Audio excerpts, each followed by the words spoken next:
Hello everyone, welcome to Cam Aroma. आज की इस क्लास में हम SN2 रिएक्शन को कंप्लीट करेंगे और साथ के साथ कुछ क्वेश्चंस को सोल्व करेंगे। तो देखो, लास्ट क्लास में हम कहाँ थे? Nature of alkyl halide. Alkyl halide, यहाँ पे हमने क्या बोला था कि जो आपका हेलोजन ग्रुप है वो क्या होना चाहिए? गुड लिविंग ग्रुप होना चाहिए। हेलोजन या कोई और जो भी हम ग्रुप अटैच कर रहे हैं वो क्या होना चाहिए? गुड लिविंग ग्रुप होना चाहिए। गुड लिविंग ग्रुप का मीनिंग क्या बताया था कि जो जितना जल्दी क्या हो जाएगा, आपकी रिएक्शन से बाहर निकलेगा या ब्रेकआउट हो जाएगा, वो उतना ही अच्छा क्या करेगा, आपकी रिएक्शन को फास्ट करेगा या उतना ही क्या करेगा, आपकी रिएक्शन के रेट को इंक्रीज करेगा। तो देखो बेटा, कल हमने लास्ट क्लास में यहाँ तक पढ़ा था कि जो आपके हेलोजन है, हम हेलोजन के बारे में पढ़ रहे थे। एक्स की जगह पे क्या हो जाएगा? कोई भी फ्लोरीन है, क्लोरीन है, ब्रोमीन और आयोडीन। तो देखो, आपने बोला था कि जो आई होता है आयोडीन, उसका साइज क्या होता है? बहुत बड़ा होता है। और जैसे ही आप कार्बन का क्या होता है? कार्बन का साइज छोटा होता है। तो यहाँ पे जो इनका बॉन्ड फॉर्म होगा, बॉन्ड फॉर्म क्या होगा? बिल्कुल वीक होगा। वीक होने के पीछे रीजन क्या है? कभी भी स्ट्रॉन्ग बॉन्ड बनता है तो उसके लिए साइज क्या होना चाहिए? बिल्कुल सिमिलर साइज होना चाहिए। अब आयोडीन का साइज इतना बड़ा है और कार्बन का साइज कम है, तो इसी वजह से ये बॉन्ड क्या था? आपका वीक था। और वीक है तो ये बॉन्ड इजिली ब्रेक हो जाएगा। और इसी वजह से आपने क्या बोला था कि जो आपका आई या हेलोजन अगर ग्रुप लगा हुआ है वो क्या करेगा? इजिली ब्रेक हो जाएगा। उसके बाद क्या होगा? Br, फिर नेक्स्ट क्या होगा? क्लोरीन, और उसके बाद क्या होगा? फ्लोरीन। तो देखो, एक कॉन्सेप्ट तो हम ये बोल सकते हैं कि क्या होगा, जब आपका कार्बन और हेलोजन के बीच का बॉन्ड जितना स्ट्रॉन्ग होगा उतना वीक क्या हो जाएगा आपका बॉन्ड, सॉरी, उतना स्ट्रॉन्ग क्या होगा आपका बॉन्ड होगा, और वो इजिली रिएक्शन से ब्रेकआउट नहीं होगा। तो वो क्या होंगे? आपके गुड लिविंग ग्रुप नहीं होंगे। सेकेंड, आप क्या बोल सकते हो कि अगर हम इनको बेस के अकॉर्डिंग चेक करें, बेस, या फिर उनकी क्या करें, हम उनकी बेसिसिटी चेक करें। बेसिसिटी, अब देखो बेसिसिटी, यहाँ पे बेस क्या होते हैं? जो अपने लोन पेयर डोनेट करते हैं। अब बेसिसिटी में आप क्या देखोगे कि अगर आपका क्या है, बेसिसिटी कम है, मतलब लोअर बी द बेसिसिटी,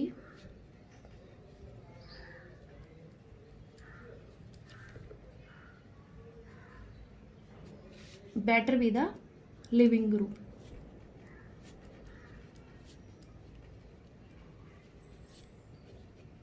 अब देखो, जितनी कम उसकी क्या होगी, बेसिसिटी होगी, उतना ही अच्छा क्या होगा, वो आपका लिविंग ग्रुप होगा। यहां से आप ऐसे भी देख सकते हो। देखो, बेसिसिटी आपने बेस को क्या बोला? जो अपने लोन पेयर डोनेट करेगा। अब अगर कोई अपने लोन पेयर डोनेट करके वहां पे बॉन्ड बना रहा, तो वो बॉन्ड क्या हो जाएगा? आपका स्ट्रॉन्ग सा बनेगा। बट अगर क्या है, किसी के पास उसकी बेसिसिटी ही कम है, तो वो बॉन्ड क्या हो जाएगा? आपका वीक होगा, और वो क्या हो जाएगा? आपकी रिएक्शन से इजिली निकल जाएगा। तो यहाँ पे आप एक बात और बोल सकते हो कि ऑल स्ट्रॉन्ग एसिड्स, या फिर जितने भी आपके एसिड्स होते हैं, अगर वो क्या है, स्ट्रॉन्ग एसिड है, तो strong acids have weak conjugate base. Strong acids have weak conjugate base. और देखो, अगर आपके पास क्या है, वीक बेस है, तो आप उसे क्या बोल सकते हो? Better be the leaving group, या फिर good be the leaving group. तो strong acids have weak conjugate base and weak bases are good leaving group. तो देखो, यहां से हम इसको ऐसे भी ले सकते हो। जब हम एसिड और बेस का चैप्टर करेंगे, उसमें हम बताएंगे कि आपका एसिड स्ट्रॉन्ग क्यों होता है या उसके पीछे रीजन क्या है। अभी आप बस ऐसे ही देख लो। जो आपका यहाँ पे ऑर्डर होता है, कुछ ऐसा होता है। सबसे स्ट्रॉन्ग एसिड आपका HI होता है, उसके बाद HBr, उसके बाद HCl, और उसके बाद क्या आएगा आपका HF। ये ऑर्डर क्या है आपका स्ट्रॉन्ग एसिड के लिए। तो देखो, स्ट्रॉन्ग एसिड्स का क्या होता है? वीक कंजुगेट बेस, मतलब जो जितना स्ट्रॉन्ग एसिड होगा उतना ही क्या होगा, उसका कंजुगेट बेस क्या होगा? वीक होगा। तो इसका वीक कंजुगेट बेस क्या होगा? ये Br negative, Cl negative and F negative. तो देखो, वीक कंजुगेट बेस कौन सा होगा? आपका आयोडीन। और अगर ये आपका वीक कंजुगेट बेस है तो क्या हो जाएगा? ये आपका गुड लिविंग ग्रुप। नेक्स्ट था नंबर 3 पे आपका था नेचर ऑफ न्यूक्लियोफाइल। देखो, SN2 रिएक्शन थी, इसका रेट किसके डायरेक्टली प्रोपोर्शनल था? आपके जो आपका रिएक्टेंट है उसके ऊपर, और जो आपका न्यूक्लियोफाइल आपने लिया है उसके नेचर के ऊपर भी डिपेंड करता है। तो आपको क्या करना पड़ेगा कि जो आपने न्यूक्लियोफाइल लिया है उसका नेचर भी देखना पड़ेगा, क्योंकि ये भी क्या कर रहा है, आपके रिएक्शन के रेट को इंक्रीज कर रहा है। अब देखो, यहाँ पे ये रह गया था कि जो गुड लिविंग ग्रुप होगा वो क्या करेगा? आपके रिएक्शन के रेट को इंक्रीज करेगा। तो यहाँ पे अगर आप ऑर्डर लिखोगे तो क्या हो जाएगा? HI, sorry, I be the better leaving group, BrCl और F। अब नेचर ऑफ न्यूक्लियोफाइल में, न्यूक्लियोफाइल का नेचर क्या होगा, जितना स्ट्रोंग आपके पास क्या होगा न्यूक्लियोफाइल होगा या फिर जितना इलेक्ट्रॉन रिच होगा वो क्या होएगा, आपकी रिएक्शन के रेट को इंक्रीज करेगा। एग्जांपल ले सकते हो आप, Cn negative, OH negative, CH3COO negative और वाटर भी ले सकते हो आप। ये सारे क्या होते हैं, आपके न्यूक्लियोफाइल का ही काम करते हैं। नेक्स्ट फैक्टर है आपका nature of solvent.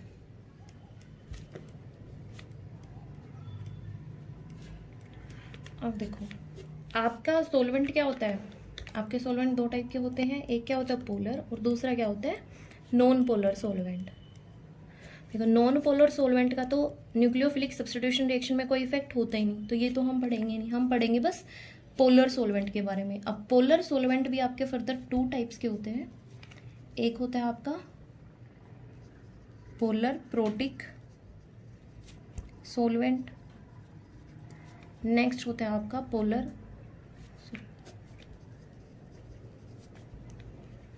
Aprotic solvent. अब देखो पोलर प्रोटिक, प्रोटिक से ही हमें क्या पता चल रहा है, जो आपको क्या देते हैं H पॉजिटिव देते हैं, तो वो क्या होंगे आपके पोलर प्रोटिक सोलवेंट। और जो क्या करें एप्रोटिक, मतलब जिसमें ए मतलब आपका प्रोटॉन जो आपको H पॉजिटिव ना दें, तो वो क्या हो जाएंगे आपके पोलर एप्रोटिक सोलवेंट। अब देखो आपको पता है कि जो आपकी रिएक्शन का रेट होता है वो किसके ऊपर डिपेंड करता है, आपकी कंसंट्रेशन ऑफ रिएक्टेंट और साथ के साथ क्या करता है कंसंट्रेशन ऑफ न्यूक्लियोफाइल। अब अगर आपने रिएक्शन में क्या ले लिया, कोई भी पोलर सोलवेंट ले लिया, अब पोलर सोलवेंट क्या करता है या फिर पोलर प्रोटिक सोलवेंट क्या करेगा, आपके रिएक्टेंट प्लस आपका जो आपने न्यूक्लियोफाइल लिया है दोनों को क्या करेगा सोलवेट करता है। अगर वो दोनों को सोलवेट करता है तो उसकी वजह से क्या हो जाएगा, जो आपके न्यूक्लियोफाइल है उसकी न्यूक्लियोफिलिसिटी क्या हो जाती है कम, न्यूक्लियोफिलिसिटी क्या हो जाएगी कम हो जाएगी या फिर डिक्रीज कर जाएगी। अगर उसकी न्यूक्लियोफिलिसिटी डिक्रीज कर रही है तो क्या वो बेटर न्यूक्लियोफाइल होगा, नहीं होगा। और अगर वो बेटर न्यूक्लियोफाइल नहीं है तो वो आपके रिएक्शन के रेट को क्या कर देगा डिक्रीज कर देगा। ठीक है, तो देखो पोलर प्रोटिक सोलवेंट क्या करते हैं, रिएक्टेंट और न्यूक्लियोफाइल दोनों को क्या करते हैं सोलवेट करते हैं। अगर दोनों को सोलवेट कर रहे हैं तो आपका जो न्यूक्लियोफाइल है उसकी क्या हो जाती है न्यूक्लियोफिलिसिटी कम हो जाती है। और न्यूक्लियोफिलिसिटी कम होने का मीनिंग क्या है कि जो आपका न्यूक्लियोफाइल है उसकी मोबिलिटी क्या कर जाती है डिक्रीज कर जाती है, और इसकी वजह से क्या हो जाता है आपका रेट क्या कर जाएगा डिक्रीज कर जाएगा। बट जो आपके पोलर एप्रोटिक सोलवेंट होते हैं वो क्या करेंगे, वो बस आपके रिएक्टेंट को ही क्या करते हैं सोलवेट करते हैं।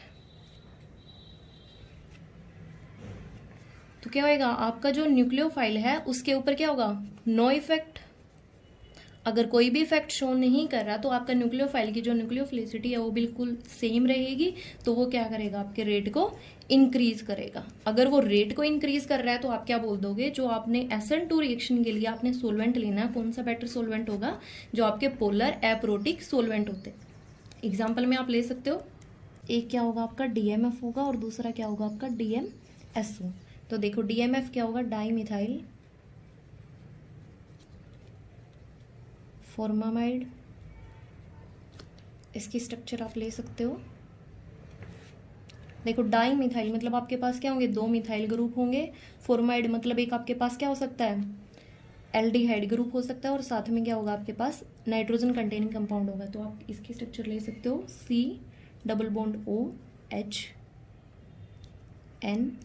CH3 और CH3, इसे आप क्या बोलते हो डाई मिथाइल फॉर्माइड। तो देखो डाई मिथाइल फॉर्माइड आप कभी कभी इसको N डाई मिथाइल भी लिखा देख सकते हो।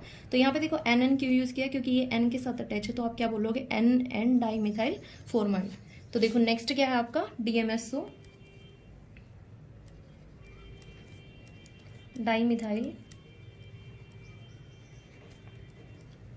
सल्फोक्साइड। स्ट्रक्चर देखेंगे S_O CH3 CH3 di methyl sulpho oxide. तो देखो यहाँ पे कोई भी ऐसा सोलवेंट नहीं है ये आपका जो आपको क्या दे, H पॉजिटिव दे। तो आपके लिए क्या होगा, जब भी आपको क्या करना है, सोलवेंट का नेचर देखना है, तो SN2 रिएक्शन के लिए आपको क्या करना पड़ेगा, पोलर एप्रोटिक सोलवेंट ही लेना पड़ेगा। वो क्या करेगा, आपके रेट को इंक्रीज करेगा। अगर हम बात करें SN1 रिएक्शन की, SN1 रिएक्शन में क्या होता है वो हम फर्दर पढ़ेंगे, पर उनमें क्या होता है वो आपके न्यूक्लियोफाइल के ऊपर डिपेंड नहीं करती, और डिपेंड नहीं करती तो आप क्या ले सकते हो, पोलर प्रोटिक सोलेंट। तो ये एक डिफरेंस हो सकता है, वो आपसे पूछ सकता है SN1 और SN2 में आप कौन सा सोलवेंट यूज करते हो। तो आंसर क्या होगा, SN2 में आप पोलर एप्रोटिक सोलवेंट करते हो, और SN1 में आप कौन सा करते हो, पोलर प्रोटिक सोलवेंट। क्यों करते हो, क्योंकि ये क्या होती है, SN1 रिएक्शन जस्ट आपके रिएक्टेंट के रेट पे डिपेंड करती है, न्यूक्लियोफाइल के रेट पे डिपेंड नहीं करती। तो ये क्या करेंगे, इसके रेट को इंक्रीज कर देंगे। कुछ क्वेश्चंस करते हैं हम। फर्स्ट क्वेश्चन है, arrange the following in order of their increasing reactivity in nucleophilic substitution reaction. तो देखो ये अभी भी हमने पढ़ा था नेचर ऑफ एल्काइल हैलाइड। तो आप इसको बना सकते हो CH3F CH3I, ऐसा लिख लो CH3Br, और साथ में क्या हो जाएगा CH3Cl।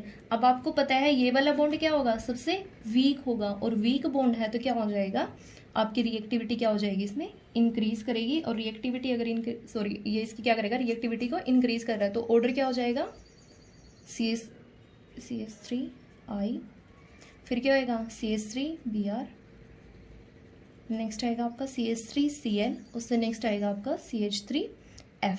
तो ये क्या बता रहा है, आपकी रिएक्टिविटी ऑर्डर को। आप यहाँ पे बॉन्ड डिसोसिएशन एनर्जी को भी यूज कर सकते हो। मतलब क्या होगा, जितनी आपकी बॉन्ड डिसोसिएशन एनर्जी ज्यादा होगी उतना क्या होता है, आपका बॉन्ड स्ट्रॉन्ग होता है, और जितनी बॉन्ड डिसोसिएशन एनर्जी क्या होगी, कम होगी, वो बॉन्ड कितना क्या होता है, उतना वीक होता है। तो देखो ये बॉन्ड वीक है, तो यहाँ पे बॉन्ड डिसोसिएशन एनर्जी, मतलब इस बॉन्ड को ब्रेक करने के लिए जो आपको एनर्जी की रिक्वायरमेंट होती है वो होती है आपकी बॉन्ड डिसोसिएशन एनर्जी, वो क्या होगी, बहुत कम लगेगी, और ये क्या हो जाएगा आपका स्ट्रॉन्ग क्या होगी, इसकी रिएक्टिविटी हो जाएगी। तो आपका ऑर्डर क्या करेगा, CH3I CH3Br CH3Cl और CH3F।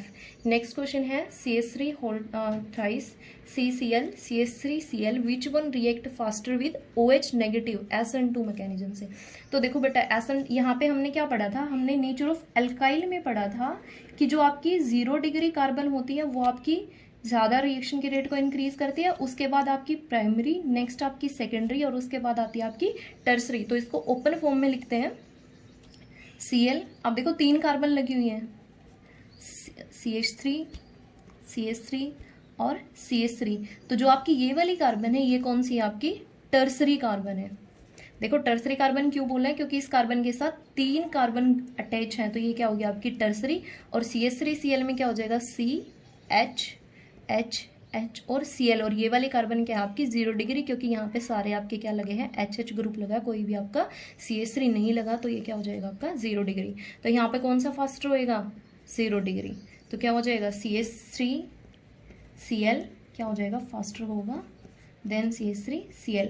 अब यहाँ पे देखो हमने वहां पे एक बल्कीनेस का भी पढ़ा था। देखो CH3 यहाँ पे क्या हो रही है, बल्कीनेस इंक्रीज हो रही है, और जिसकी वजह से क्या आ रहा है यहाँ पे, स्टेरिक हिंड्रेंस इंक्रीज करेगा, तो आपके रिएक्शन का रेट क्या हो जाएगा, डिक्रीज करेगा। अब यहाँ पे हिंड्रेंस नहीं है, तो ये क्या करेगी, आपके रिएक्शन के रेट को इंक्रीज करेगी। नेक्स्ट है, which one undergo SN2 substitution faster and Y. तो देखो आपको इनमें से कौन सा बताना है, ये सेम आपका ऐसा ही क्वेश्चन है, यहाँ पे बस CH3 की जगह पे आपको एक लॉन्ग चेन दे दी है, आप इसको ऐसे ही कंसिडर करो।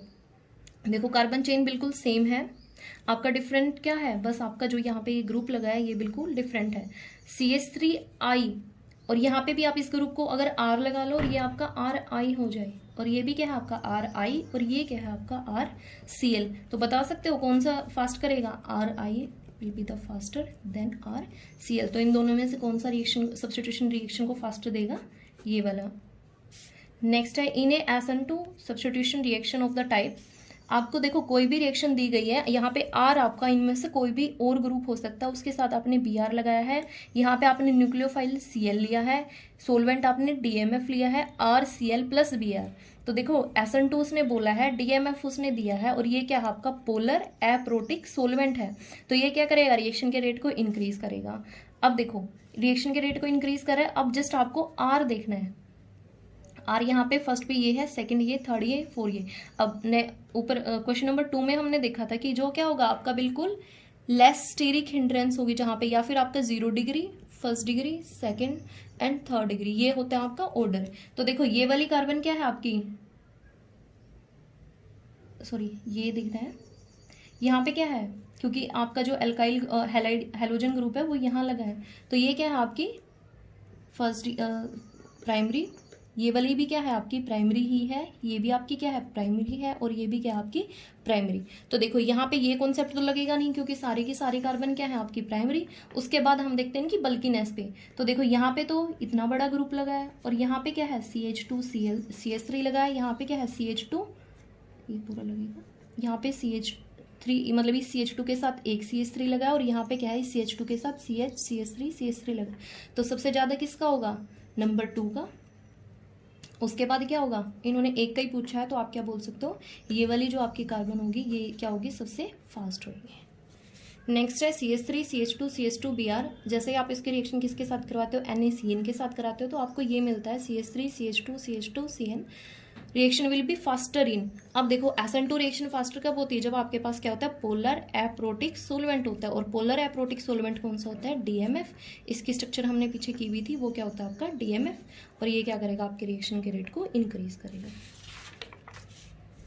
The decreasing order of nucleophilicity among the nucleophiles. अब देखो ये क्वेश्चन आपका न्यूक्लियोफाइल की न्यूक्लियोफिलिसिटी के ऊपर है, मतलब जितना स्ट्रॉन्ग आपका न्यूक्लियोफाइल होता है उतना ही फास्टर क्या होता है रिएक्शन का रेट होता है। तो देखो बेटा यहाँ पे क्या है CH3 C double bond O negative, CH3 O negative, next आपका CN नेगेटिव है, और उसके बाद ये वाला ग्रुप। तो देखो ये क्या करेगा आपकी रिएक्शन के रेट को सबसे फास्ट करेगा। उसके बाद देखो अब यहाँ पे सबके साथ क्या है O ग्रुप लगा है, ये O ग्रुप तो क्या करेगा अपने लोन पेयर डोनेट ही करेगा, तो ये तो रिएक्शन के रेट को इंक्रीज कर रही, इनका तो कुछ है नहीं। अब देखेंगे इनके साथ जो और ग्रुप लगा है, अब यहाँ पे तो क्या है H और O नेगेटिव है, यहाँ पे क्या है, यहाँ पे C डबल बॉन्ड O है। अब ये क्या करेगा, ऑक्सीजन क्या होता है मोर इलेक्ट्रोनेगेटिव है, ये कार्बन ये वाला बॉन्ड क्या हो जाएगा ब्रेक होके CO नेगेटिव हो जाएगा, और यहाँ पे कार्बन के पास क्या हो जाएगा प्लस चार्ज। अब न्यूक्लियोफाइल अच्छा कब होता है, जब इलेक्ट्रॉन रिच होता है। अब देखो यहाँ पे कार्बन के पास प्लस चार्ज है, अब ये इस प्लस चार्ज को सेटिस्फाई करने के लिए क्या करेगा, यहाँ से भी इलेक्ट्रॉन ले सकता है और यहाँ से भी इलेक्ट्रॉन ले सकता है, तो ये इसकी न्यूक्लियोफिलिसिटी को क्या कर देगा, कम कर देगा। यहाँ पे HH ग्रुप लगा है, वो क्या करेंगे प्लस I इफेक्ट से क्या करेंगे इसकी न्यूक्लियोफिलिसिटी को ही इंक्रीज करेंगे। ये क्या करेगा माइनस I इफेक्ट से यहाँ से ये ले रहा है, और ये क्या करेंगे प्लस I इफेक्ट से अपना दे रहे हैं, यहाँ पे प्लस R इफेक्ट होगा आपका। यहाँ देखो यहाँ क्या हो जाएगा, अब देखो O नेगेटिव है, अब यहाँ पे जो दो ऑक्सीजन लगे ये भी क्या हो सकते हैं सेम हो सकते हैं, और यहाँ पे जो आपकी रिंग लगी है वो क्या है एरोमेटिक रिंग है, और एरोमेटिक रिंग भी क्या होती है आपकी इलेक्ट्रोनेगेटिव ही होती है। तो सबसे कम रेट तो आपका क्या होगा इसका होगा, और सबसे ज़्यादा किसका होगा आपका इसका। अगर ऑर्डर के अकॉर्डिंग अरेंज करेंगे तो क्या हो जाएगा CN नेगेटिव, उसके बाद आपका क्या आएगा सेकेंड CH3 O नेगेटिव, उसके बाद आएगा आपका CH3 C double bond O negative, और लास्ट में आ जाएगा आपका CH3 S double bond O negative. तो ये क्या होगा आपकी न्यूक्लियोफिलिसिटी का ऑर्डर होगा। यहाँ आपका SN2 जो मैकेनिज्म है वो क्या हो गया कंप्लीट।